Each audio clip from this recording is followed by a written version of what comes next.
My name is Patrick McCabe. I've always had really messed up teeth growing up, like atrociously bad. Due to that and a few other things, I got my wisdom teeth out really late in life. Most people who undergo the process get them out sometime in high school or at the very latest early into their college years, but I was different. I didn't even sit down for a consultation until after graduating college. The process was incredibly painful and one of the most irritating things I've gone through in my entire life. I'm not going to bore you with all the details about my recovery, but there is something you need to know. For whatever reason, the pain I was experiencing was so bad that I couldn't sleep through the night without taking pain medication. I developed this system where I would wake myself up every 3 hours to take another pill, cycling between the 2 medications I'd been prescribed. It was awful, but it was the only thing I could do to prevent these massive toothaches that would quite literally have me in tears. It should go without saying that my sleep schedule was downright awful during that period. My body started getting used to 3-hour cycles of sleep, followed by periods of being awake, and it was difficult to return to normal even after my recovery was over. That was honestly the worst part, the sleep. It was not normal, I'm telling you. I didn't even feel human after a while. It was like I had become something else, constantly waking up and going back to sleep. I don't even want to think about it. One night, I'm pretty sure it was during the first week of recovery, I was up at like 4 a.m. to take my meds again. For whatever reason, I couldn't fall back asleep afterwards. I don't know if it was because of my condition or because the AC had stopped working, but it was really hot in my room, way hotter than usual. I remember tossing and turning for like 10 minutes before deciding I had to do something about the heat. The only thing I could think of was to open my bedroom window, which I did. That helped a little bit, but I still couldn't sleep. So there I was, lying there miserably in bed, praying with every fiber of my being that I just fall asleep. But of course, I didn't.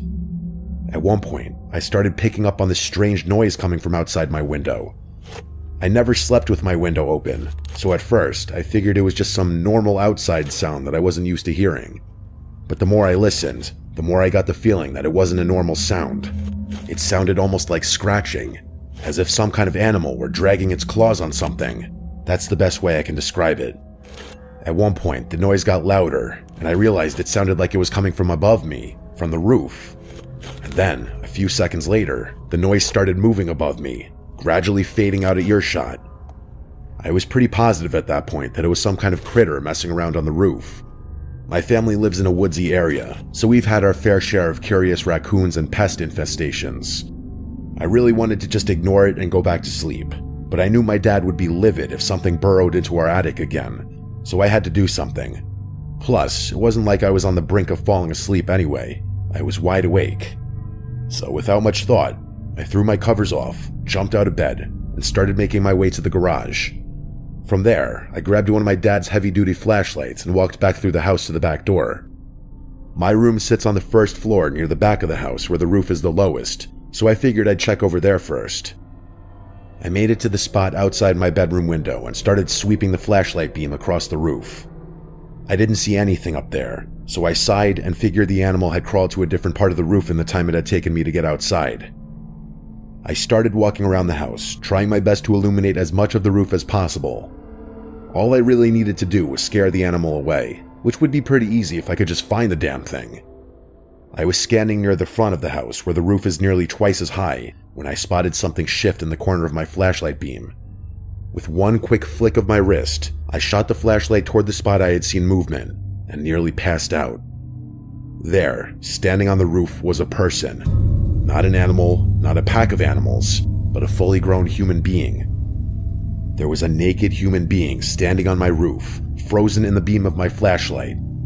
I screamed, I couldn't help it, and as soon as I did, the person on the roof started moving, almost like they were allergic to the light of my flashlight. I tried to trace their movements with the light, but they were absurdly fast. Until that moment, I didn't know it was possible to move so fast barefoot, let alone on the loose shingles of an uneven roof. They started making their way back to where my room was, and I sprinted around the house to intercept them. I don't even know what I was thinking. I should have just ran back inside, but there was some deep instinct in me that prevented me from backing off. I yelled for my dad as I ran, hoping he'd be able to get outside in time to help me ward off or restrain the psycho on our roof. I made it to the back of the house just in time to see the person preparing to jump off the roof. My first thought was that there was no way. There was absolutely no way a person could jump off that roof without suffering serious injuries, even from that lower point. Surely they'd have to find another way down. But without hesitation, the person jumped, slamming into the concrete with a deafening thump. The shock of what I was seeing had me frozen in place at that point. I couldn't even process what was going on because of how insane it was that someone had actually just jumped off our roof. I don't know how he didn't shatter every bone in his legs. My dazed shock only lasted a split second, but that was enough. The person immediately got up off the paver stones and charged toward me, tackling me to the ground. He started clawing at my eyes, almost like he was trying to rip my face off. I screamed and kicked, but I couldn't get him off me. He was grunting and spitting, and there was no logical explanation for how someone like that could be so strong. I started feeling blood pouring down my face, and in that moment, I thought I was going to die. But then, over the sound of my own screaming, I heard the back door burst open. Seconds later, my dad was pulling the person off of me, cursing and yelling like it was life or death. I got up off the ground just in time to see that psycho breaking free of my dad's grasp, completely covered in my blood. Instead of continuing to attack me or my dad, he ran to the edge of our yard, scaled our backyard fence, and disappeared into the darkness. My dad and I stood there in shock while the sounds of his footsteps crashing through the forest faded into the distance. I'll fast forward through the rest. I had to go to the hospital that night. My dad almost crashed just trying to get me there. I had lost a ton of blood, and the doctors had to give me all sorts of shots to prevent me from getting any infections or diseases that guy might have had. It was a nightmare. The one saving grace was that my mouth was basically untouched, so my teeth didn't need to be re-examined. The police were useless, not like they could have done much anyway. They said searching the woods would be unfeasible given how vast it was, and insisted that simple security cameras would have prevented the whole thing.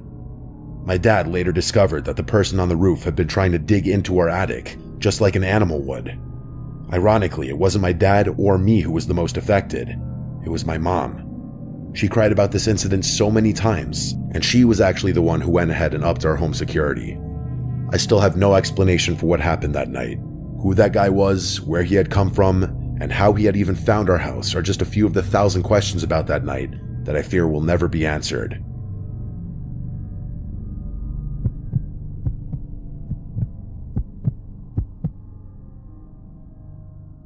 My house is a very unique design.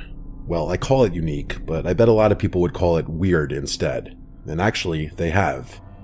The vast majority of friends I've hosted have all said so, even a handful of girls I've snuck in while my parents were away.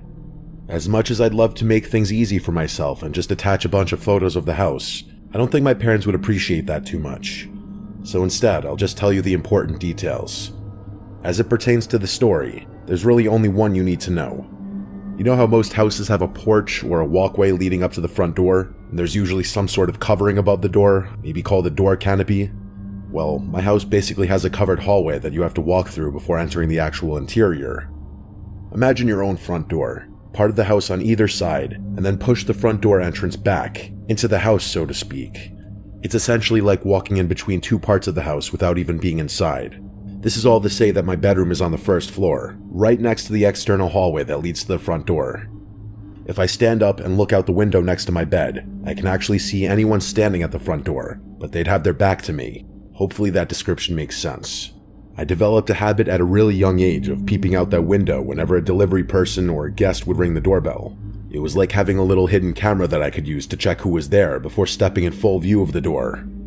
What I'm about to tell you happened just a few months ago, at the very beginning of the summer. My parents were out of town for the week, so I decided to take advantage of the situation and let my girlfriend Anna sleep over for a few days. Normally, my strict and traditional parents would be very opposed to anything like that, but what they didn't know wouldn't hurt them. Plus, they'd met Anna a million times, so it wasn't like I was bringing an unwelcome stranger into our home. The first night was relatively uneventful. Just a chill movie night with some snacks and a few glasses of wine. We went to sleep at a reasonable hour and went for a dip in the pool the following morning. I'm not really much of a party person, and neither is Anna, so we were more than happy to just spend some time together relaxing, playing games, and watching TV.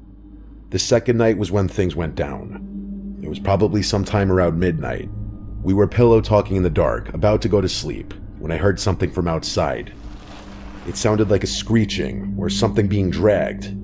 I shushed Anna and listened, trying to figure out what I was hearing. It sounded like it was coming from the driveway, which is off to the side of the house. That alarmed me, mostly because it meant the sound was coming from really close to the actual house.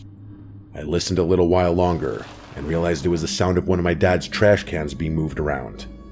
He sometimes keeps them in front of the garage, and I was pretty positive I had seen a couple of them out there earlier that day. My first thought was that he hadn't fully emptied them and some animal was poking around looking for scraps or food or something. Still though, animal or not, hearing things moving around in your driveway is creepy, especially when you're the only one home and it's too dark to see anything. I told Anna to stay put, telling her that I was going to go shoo away the raccoon or other animal that was rummaging through the trash.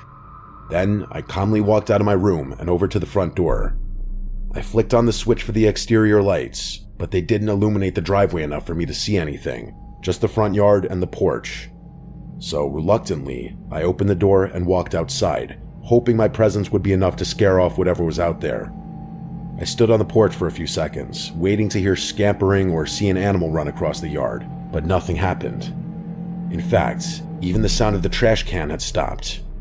I figured there was a slim chance that whatever had been there had already run away, but concluded it was unlikely since I had been watching and listening the whole time.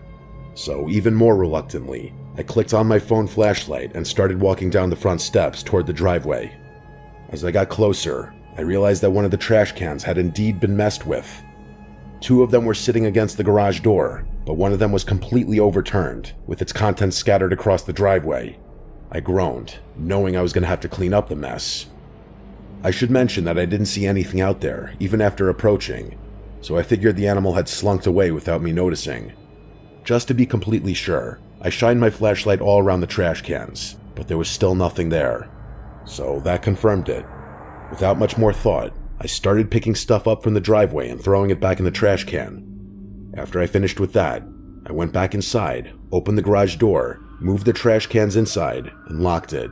I didn't want to run the risk of something returning later and waking me up. Then I went back to bed. Anna was still awake, but barely. I could tell she was about to fall asleep, so I gave her a gentle kiss on the forehead and tried to get comfortable on my side of the bed without disturbing her too much. I was in that in-between phase of consciousness and unconsciousness, where you're half dreaming but can pull yourself out of it if you concentrate, and that's when I heard something. This gentle tapping noise, like metal on glass.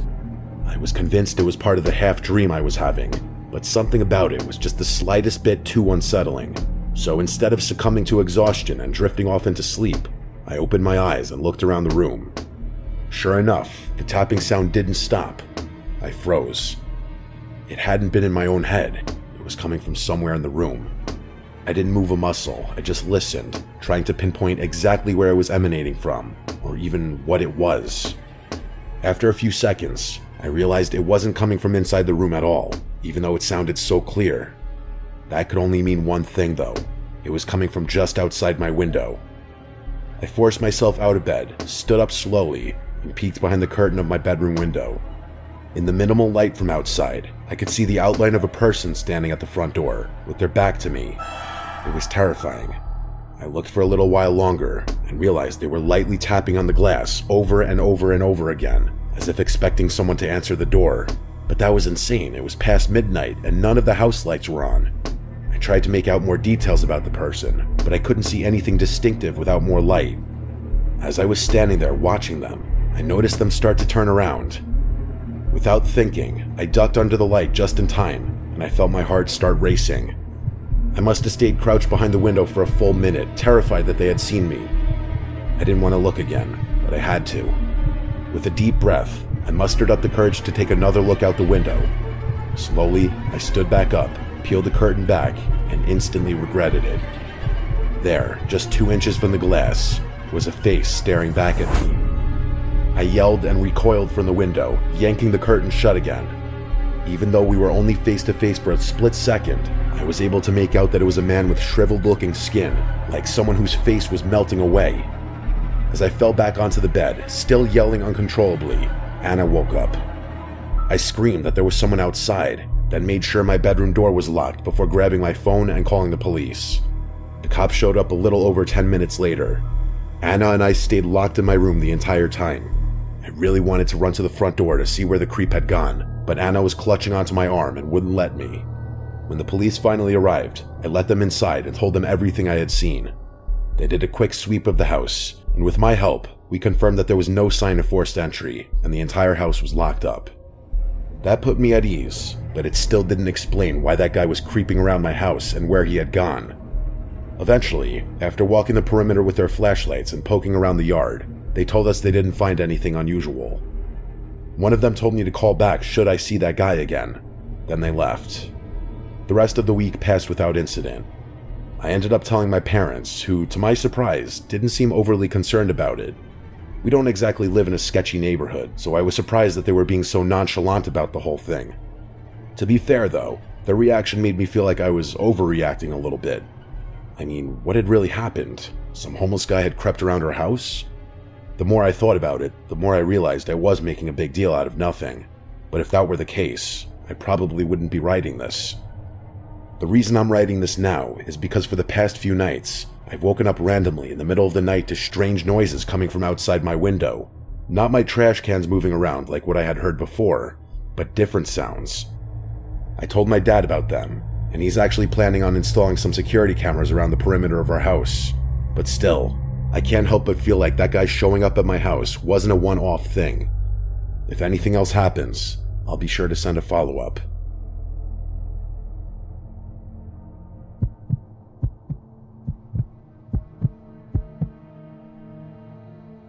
What you're about to hear is an experience that nearly made me lose my mind.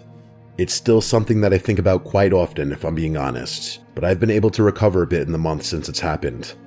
The whole story is pretty quick, so I'll get right into it. I'm a single guy in my mid-30s. I live alone with no pets in a small one-story house. The house is really modest. 1 bedroom, 1 bathroom, a living room, kitchen, dining room, and a tiny garage. That's it. Life is fantastic. Because of my profession, I can work on my own time and don't have to answer to anyone, whether that be a girlfriend, a parent, or an employer. Freedom has always been an imperative part of my life, so I've done my best to maximize it wherever possible. I know a lot of people are different, and a lot of people might actually judge me for my quote, immature lifestyle, but everyone has different priorities and preferences, so as long as no one judges me, I won't judge them. The excess freedom is definitely tethered to its own set of drawbacks though. I've developed some bad habits that I'm sure some people would frown upon. One of them is my sleep schedule, which is god-awful. For some reason, I'm most productive at late hours of the night, so I often find myself staying up until dawn and sleeping into the afternoon. It's just how my body functions, and until I'm absolutely forced to, I don't see a reason to change anything. I was up really late one night. I'm talking past 3 a.m. late. I was sitting at my desk, getting some work done on my computer. I was in the zone, not even listening to music. Imagine yourself at peak hours. That's the kind of groove I was in. The room was dead silent, and I was alone with my thoughts, the sound of my keyboard, and my work. And then, bam, out of nowhere, the silence was interrupted by the sound of footsteps pounding down the hallway towards my bedroom, followed by 3 or 4 bangs on the bedroom door. Like deafening bangs, the type of bangs you'd expect the police trying to barge into a drug den would make. I shot up from my chair so fast I banged my knee on the desk and knocked my monitor over. I was just so shocked, it caught me completely off guard. Just imagine being in your own house at 3 a.m., alone, and complete silence just gets interrupted by banging on your door. It was, and still is, the most terrifying thing that has ever happened to me. Standing up was a pure reaction. I was completely frozen after that. I had my eyes fixated on the door, dreading the moment I knew was coming. The door bursting open and someone barging into my room. Me having to fight a complete stranger in pitch black darkness. But it never came. I didn't hear anything else, not even the sounds of footsteps retreating from the door. It was like I had imagined it, but I was 100% positive I hadn't. I don't know how long I stood there, but I physically could not force myself to move. It was like sleep paralysis, except I hadn't been dreaming. And then, finally, I heard the sounds of footsteps quickly walking back down the hall, so someone had been there. I don't know why, but hearing those footsteps again unlocked my brain. Without thinking, I grabbed an empty beer bottle off my desk, ran to the door, and started chasing after whoever had broken into my home. I didn't even try to be quiet. I screamed at the top of my lungs like a lunatic, hoping that would give me the extra adrenaline I needed. I ran through the entire house, screaming, but I never found anyone. My house isn't that big. There aren't many places someone could hide, but even after checking every room, there was no one there. All the doors and windows were locked too, which was even more confusing. My bout of confidence was completely drained after that, and I felt fear start flooding back in. I sprinted back to my room, locked the door, and called the police. In the time it took the police to arrive, I listened to my surroundings in complete silence, but never heard anything. When the police finally showed up, we searched the house together, but found nothing.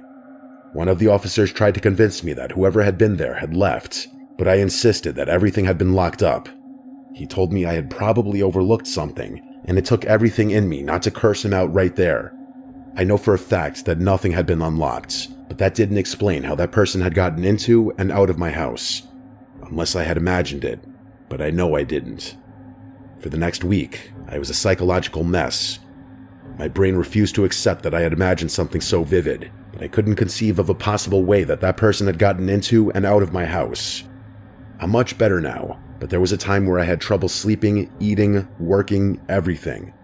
Even now, the only explanation I can think of is that I somehow didn't notice an unlocked window or door in my house. Still though, why anyone would crash through my house just to run away is a complete mystery to me.